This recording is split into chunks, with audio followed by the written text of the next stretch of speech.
Unajua sisi ni county ya mpakani. Nimeona juzi gavana moja kutoka Trans Nzoia anapinga mambo ya lifting, vetting ya vipande. Na imefanyika kuonekana kama vetting ya kuchukua vipande ni ya Wasomali kuna Northern Kenya. Hapana, Bungoma, Busia, Trans Nzoia, Pokot, Turkana, all frontier counties were affected by vetting to get an ID. Na nyinyi machifu mnajua we have many people 60-year-olds hawana vipande, ama si kweli? Ukienda kuchukua kipande unaulizwa maswali mpaka unachoka unaondoka. Enda leta title deed ya babako, sijui kuka yaka alikuwa nani, sijui nini. Maswali ya kijinga mpaka mtu anachoka anaenda. Sasa, although the president announced in Mandera kwamba there's no vetting, that order affects all of us.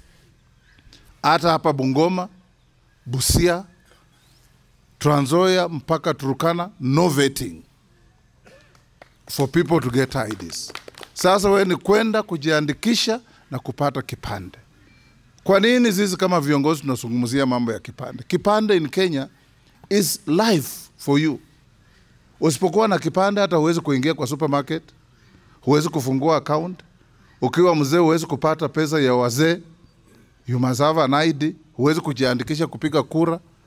Huwezi kupata chochote kama huna kipande. I want us to be champions ya kupeleka watu kupata vipande. Nyinyi ma assistant chiefs wetu, because we have grown up with you. Hata mwanamuke akitoa mimba kwa village wewe unajua. Si bibi yako lakini unajua, unaambiwa. Bibi ya fulani, amukazua na akhobore. Namase manyile kamenaka. You know it. So you also know who has an ID and who doesn't. Ama hamjui? Sasa mimi nataka muwe champions ya watu kupata vipande. Ukiangalia orodha ya wapiga kura, Bungoma, we are the third largest county in Kenya kwa wingi wa watu. Nairobi, Kakamega, Kiambu kwa sababu spillover ya Nairobi, lakini Bungoma ndio tuko namba 3. Lakini ukiangalia ukiandikisha kura, Nakuru over 1 million, Kiambu 1.2 million, Nairobi 3 point something, Bungoma we are still in 600. Naona bandu befwe kama sisi tunataka kutembea huko nje na hatuna watu nyumbani, how shall we be taken seriously? Me, I want to raise something for you, my chiefs. Na Alfayo nilikuambia, I want to start a competition among our locations based on the numbers you have. Na tuna wasomi hapa watapiga hesabu, percentages. By mid next year, yule chief na assistant wake wameandikisha watu vipande ya kutosha in numbers, na umepeleka kwenda kuchukua kadi ya kura. There's a lot that I'm putting on the table. Hiyo location nitawapatia 1 million.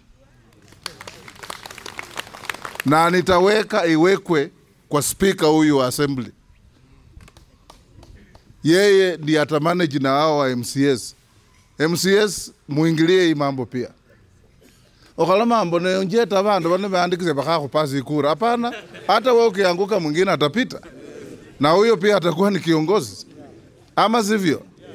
So babami, allocation is number 1 in percentage terms. You have 1 million by June next year. Hiyo ni competition. Nataka tufanye kazi.